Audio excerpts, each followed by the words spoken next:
بے شک شیطان تمہارا دشمن ہے فاتخذوہ عدوا، اسے دشمن سمجھو۔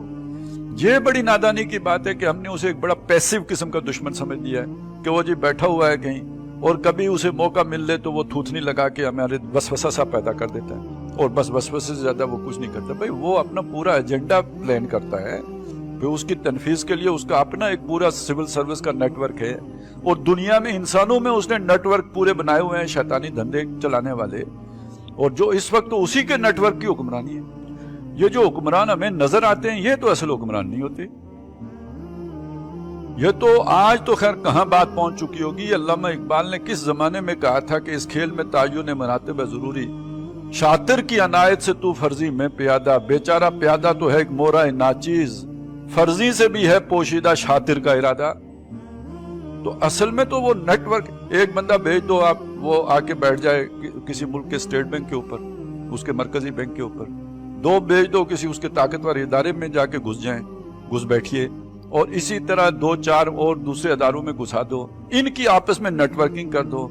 ملک پیرالائز ہو جائے گا ان کے اتھے چڑھا۔ باقی یہ کہ گالیاں کھانے والے جیسے وہ مینا میں رکھے ہوئے ہیں نا شیطان، جن کو جا کے ہم کنکریاں مارتے ہیں، سمجھتے ہیں شیطان کو مارا، وہ ہمارے جو ہے نا بعض بھائی جو ہے جوتے شوتے بھی مارتے ہیں اس کو، تو اس کے لیے انہوں نے سیاستدان رکھے ہوئے ہیں جن کو شوق ہے پروٹوکول کا، وہ اپنے اس ہوٹر وغیرہ کے لیے یہ ساری گالیاں کھانے کے لیے تیار ہو جاتے ہیں۔ ان کی حیثیت مینا میں رکھے ہوئے ان بتوں سے زیادہ نہیں ہے جن کو پتھر مارے جاتے ہیں، یہ گالیاں کھانے کے لیے رکھے ہوئے ہیں، تو اصل تو کوئی اور ہے۔ باقی بھی جن کو ہم سمجھتے ہیں کہ فلانے کی حکمرانی ہے تو فلانے کی حکمرانی ہے، ان کی کوئی نہیں ہوتی۔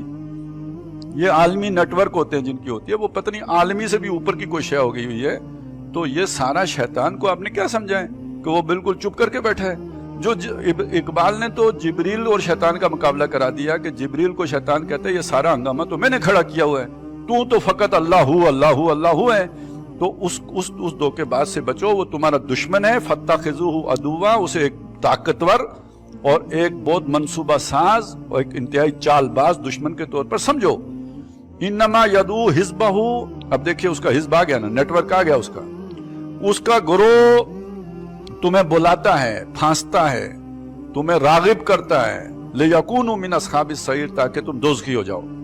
اور ظاہر ہے وہ پھانسنے کے لیے پھر چکنی چپڑی باتیں، وہ جیسے آدم علیہ السلام کے پاس جا کے فرشتے بنو گے تو کوئی نیک چوغے میں بڑا ریاکاری کا چوگا پہن کے بڑا بزرگ بن کے بھی آئے گا، وہ کہے گا جی آپ کو کیا پڑی ہے یہ اتنی بڑی بڑی باتیں کرنے کی، پہلے ذرا اپنا تزکیہ تو کرا لیں نا، تو پہلے خود فرشتہ بن لو، پھر اس کے بعد اگلی بات سوچیں گے، ملکن کبیرہ پھر بعد میں دیکھیں گے۔ تو اس طرح کے مختلف ہتھ کنڈوں سے وہ تمہیں پھنسے گا، راہ ہدایت سے ہٹائے گا۔